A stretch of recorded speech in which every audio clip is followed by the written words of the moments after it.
2010년 12월 30일 오후 3시 20분경 강에서 어린 아이의 시신이 발견됐다는 신고가 들어옵니다.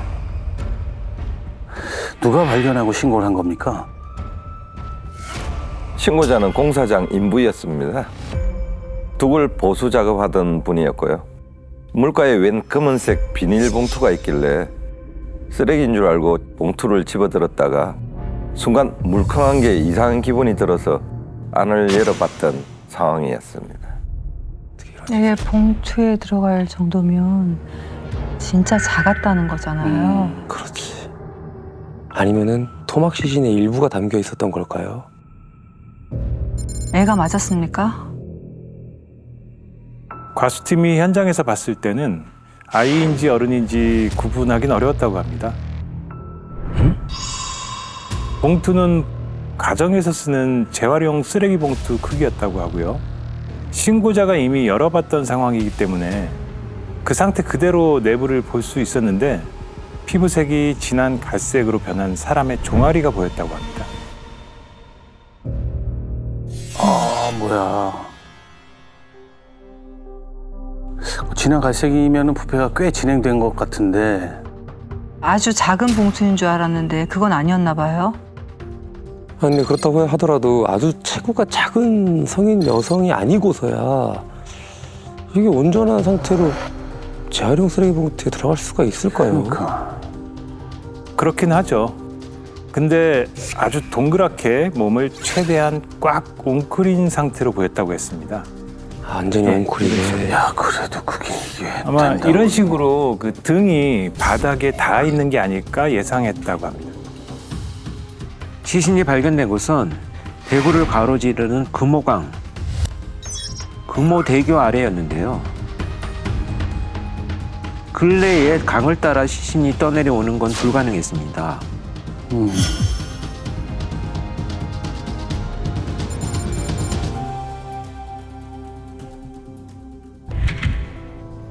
뭐야?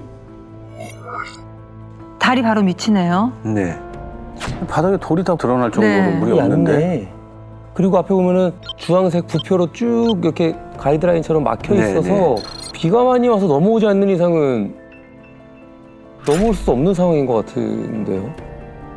어떻게 된 거지? 그러면은 혹시 다리 위에서 떨어뜨려 이 어린애를요? 야, 이건 너무 잔인하잖아.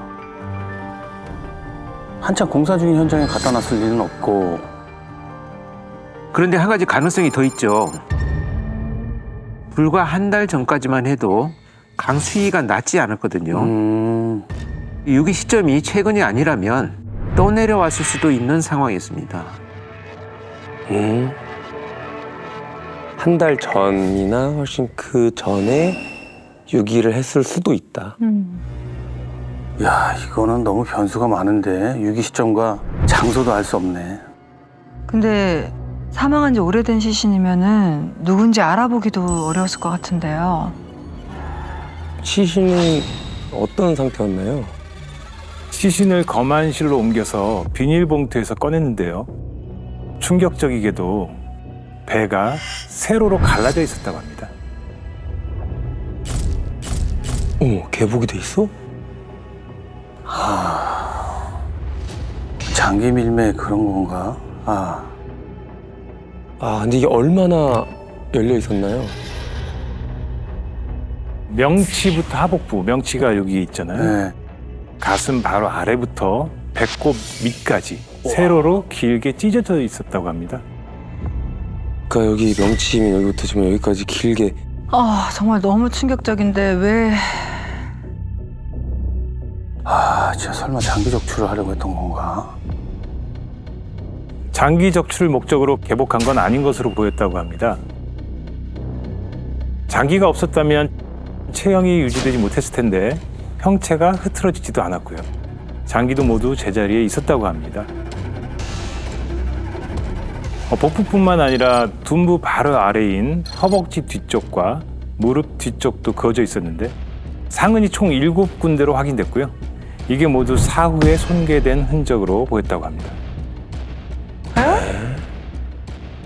사후 후에요?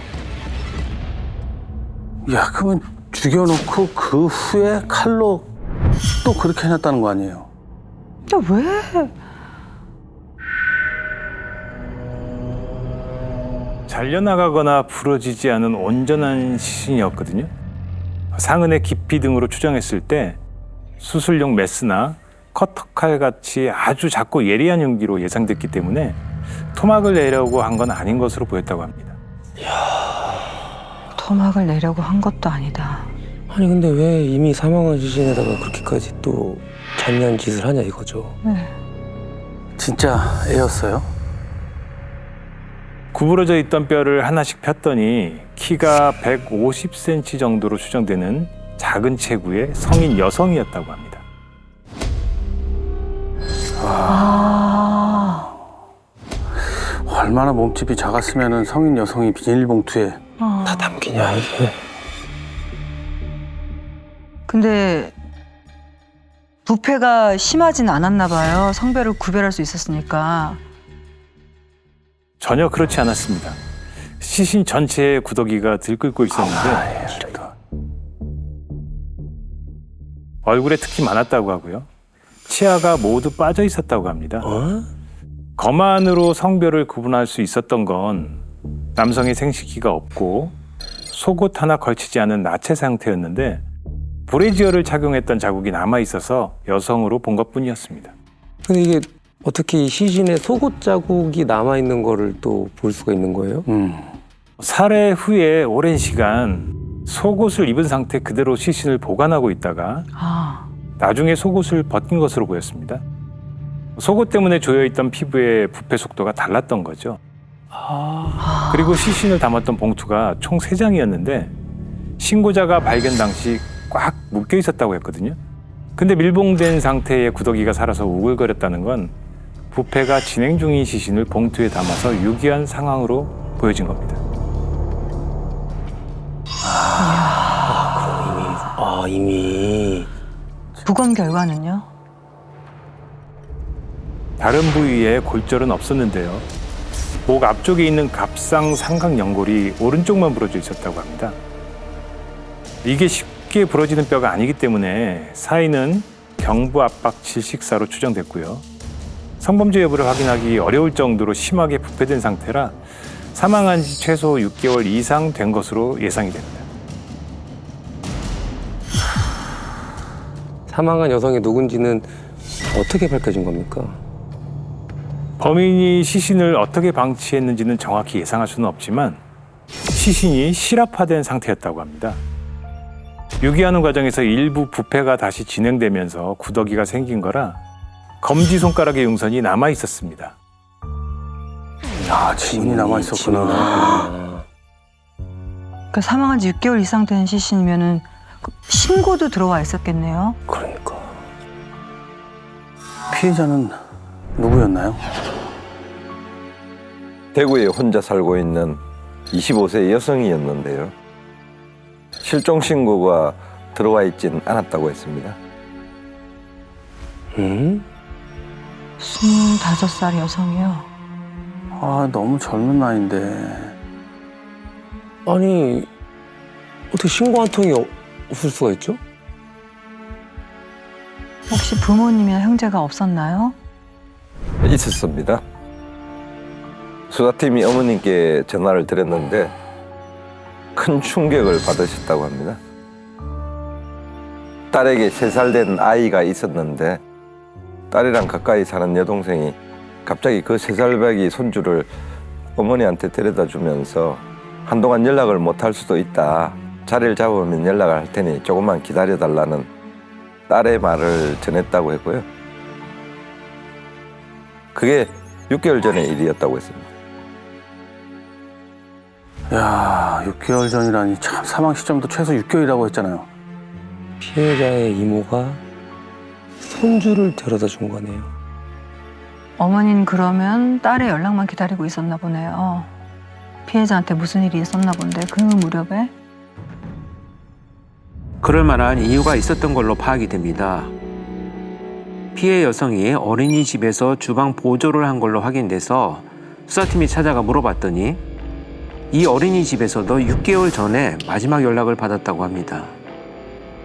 2010년 7월 15일 목요일과 다음 날인 금요일에 전화가 왔었는데 머리가 찢어져서 출근이 어려울 것 같다고 했다고 하고요. 주말이 지난 이후로도 나타나지 않았다고 합니다.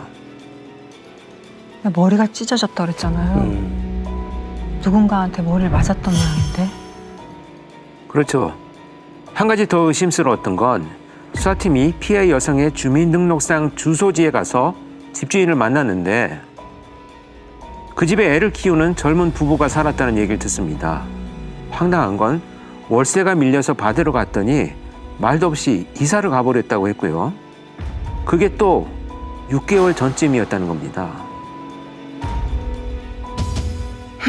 또 6개월 전이요? 야, 이게 갑자기 도망치던 말도 없이 일가족이 이사를? 근데 같이 사는 남편이 있었어요?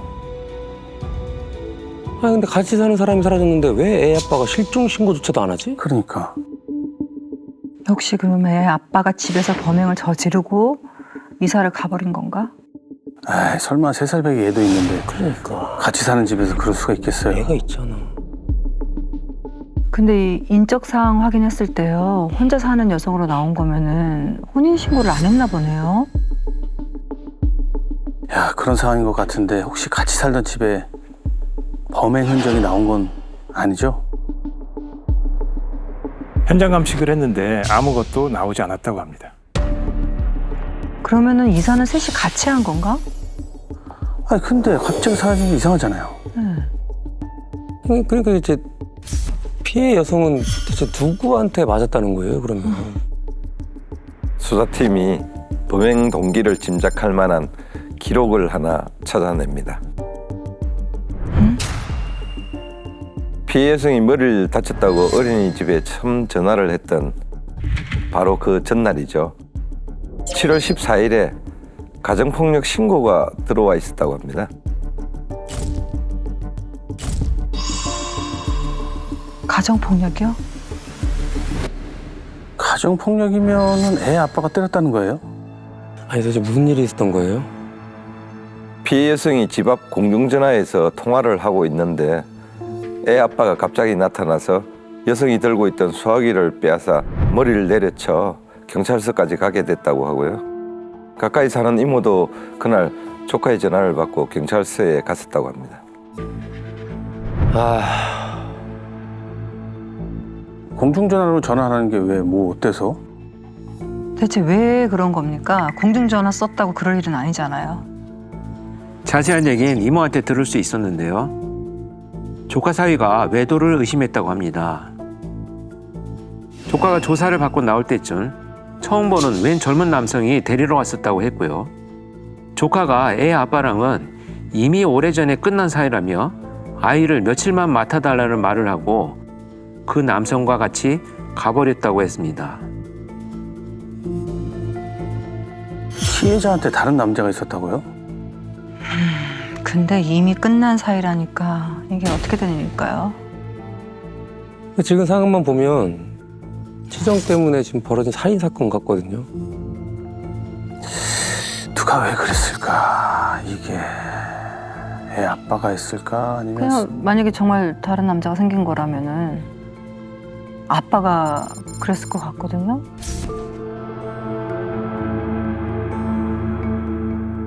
그런데 의심은 피해 여성과 만난 지 얼마 안 된 새 남자친구에게 쏠립니다. 경찰서 앞에서 잠시 인사를 나눈 거였지만 이모가 보기엔 그 남자의 눈빛이 예사롭지 않은 게 인상이 아주 험악했다고 합니다. 이모가 조카 사이를 며칠 후 다시 만났는데 완전히 헤어졌다며 체념하듯 있겠다는 얘기를 했다고 했고요. 수사팀도 혹시나 싶어 애 아빠를 계속 추적 중이었는데 매일 일도 나가고 가끔 지인들이랑 어울려 술을 마실 뿐 의심할 만한 행동을 하지도 않았다고 했습니다. 그럼 애 아빠도 깨끗하게 정리를 한 모양인데? 그럼 새로 만난 남자친구가 피해 여성을 살해했다? 왜? 그 남자는 찾았어요? 찾긴 했는데 교도소에 들어가 있었습니다. 남자친구가 체포된 날이 7월 17일이었는데 3일 뒤인 20일에 피해 여성이 남자친구가 있던 구치소로 면회를 왔던 기록이 있었습니다. 어머. 그러면 남자친구가 범인이 아니라는 거잖아요. 범인일 수가 없네. 그러면 그 남자는 왜 교도소까지 가게 된 거예요? 다른 사건으로 수배가 걸려 있었는데 애 아빠란 사람이 자기를 찾아와 행패를 부리는 바람에 경찰에 신고했다가 수배자인 게 들통나 연행됐다고 했는데요. 수사팀이 이 남자와 면회를 하는 도중 생각지도 못한 얘기를 들었다고 합니다. 여자친구가 애 아빠랑 사는 동안에 아주 지독한 폭행에 시달렸다고 하더랍니다.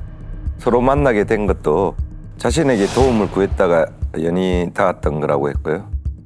공중전화 폭행 사건 이후에 자신의 집에 피신해 있었는데 굉장히 불안해했다고 합니다. 무슨 수를 써서라도 분명 집을 찾아낼 거라며 만약 찾아오더라도 집에 아무도 없는 것처럼 보이게 늘 밖에서 문을 잠가달라는 부탁도 했다고 하고요.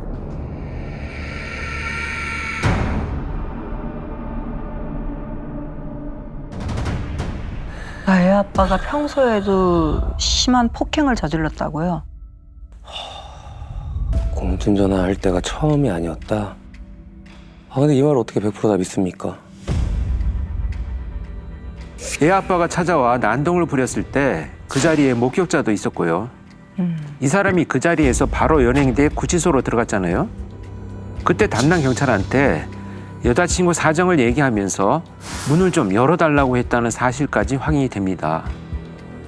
그 후에 여성이 구치소로 면회를 왔던 상황이었고요. 야, 이게 진짜였다고? 폭력적인 사람이었어? 애 아빠가.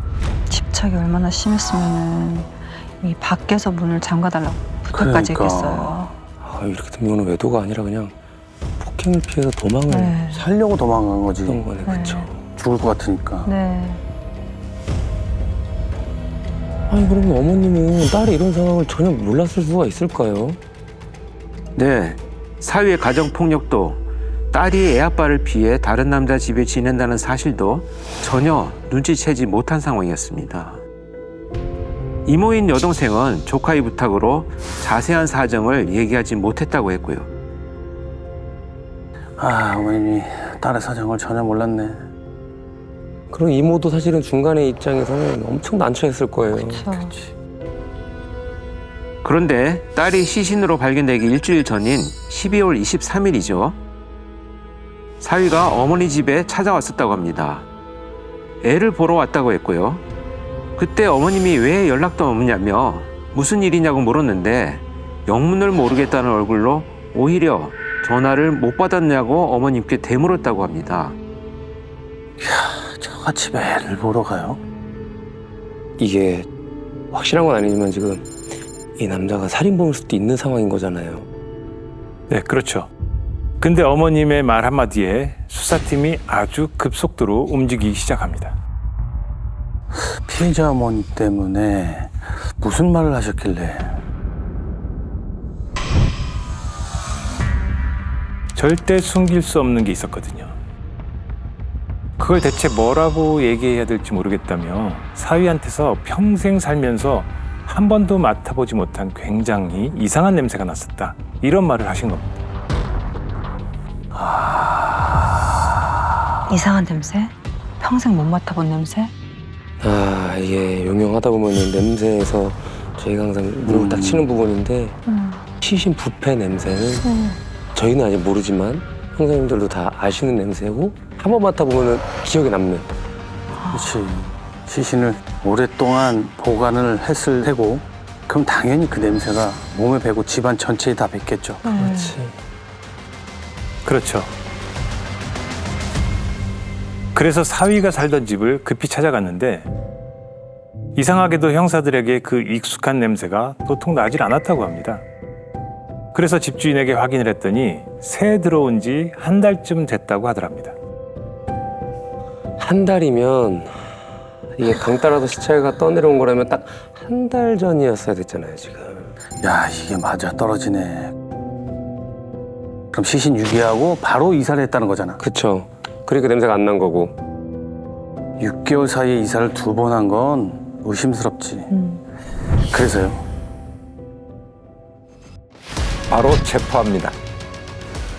잡자마자 범행을 모두 인정했고요. 직전에 살던 집에 갔더니 현관문을 열기도 전부터 시신 부패 냄새가 진동을 했다고 합니다. 베란다에 시신을 보관한 흔적이 고스란히 남아 있었는데요. 메마른 핏자국과 함께 구더기 사체가 있었다고 합니다. 아, 인간이 제일 무서워. 왜 그 칼로 그런 짓을 한 거야? 그러니까 뭐, 그러니까. 아니 도대체 왜 죽였답니까? 자신한테 절대 돌아오지 않을 거란 확답을 듣고 화가 나서 살해했다고 주장합니다. 바로 유기하지 않았던 건 시신으로라도 같이 살고 싶어서 그랬던 거라고 했고요. 아, 이놈의 진술은 그냥 들으면 안 돼, 그냥. 아. 시신으로라도 같이 살고 싶어서 냅뒀다고? 죽여서 같이 산다고? 야, 이게 무슨... 화낼 사람이 누군데 어디서 화가 났다는 얘기를 꺼내. 이게 말이 되냐고. 아니, 그 말이 안 되는 게 죽여서라도 뭐 같이 살고 싶어? 그런데 훼손은 왜? 그러니까 그러니까. 그거 왜 그렇게 했다는 거예요? 막상 시신이 부패되기 시작하니까 왜 죽어서까지 자기를 번거롭게 하는지 어머? 또 화가 치밀었다고 합니다. 구더기가 들끓고 썩은 진물이 흐르니까 시신 주변을 치워야 할 때마다 홧김에 칼을 들었다고 했고요.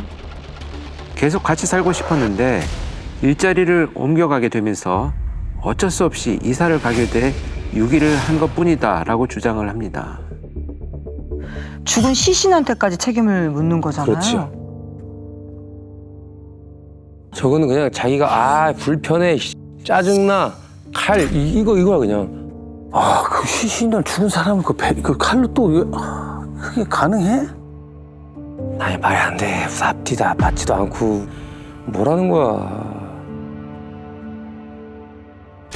시신과 4개월간 동거하면서 집에서 항상 마스크를 썼다고 했고요. 11월 20일 시신이 발견되기 한 달 하고도 열흘 전쯤에 금호강에 유기했다고 털어놓습니다. 야, 4개월이나 같이 살았어? 이건 기가 막힐 일이다, 진짜. 그러니까 시신이 한 달 동안 강을 떠다니는 거 그런 아니에요? 거네. 그러면 신고자가 발견 못했으면 이거는 뭐 찾지도 못했을 거고 거기 마침이 너무 신기하게도 부표를 넘어서 딱 거의 무태 딱 올라왔잖아요. 그러니까 억울함 풀어달라는 거지. 죄값은요? 15년을 받습니다. 아니 왜 자꾸 그러는 거야? 엄마가 애 때문에 눈을 감을 수가 있겠냐고, 엄마가 애 때문에. 지가 죽여놓고 이거는. 즐겨봐 이 채널.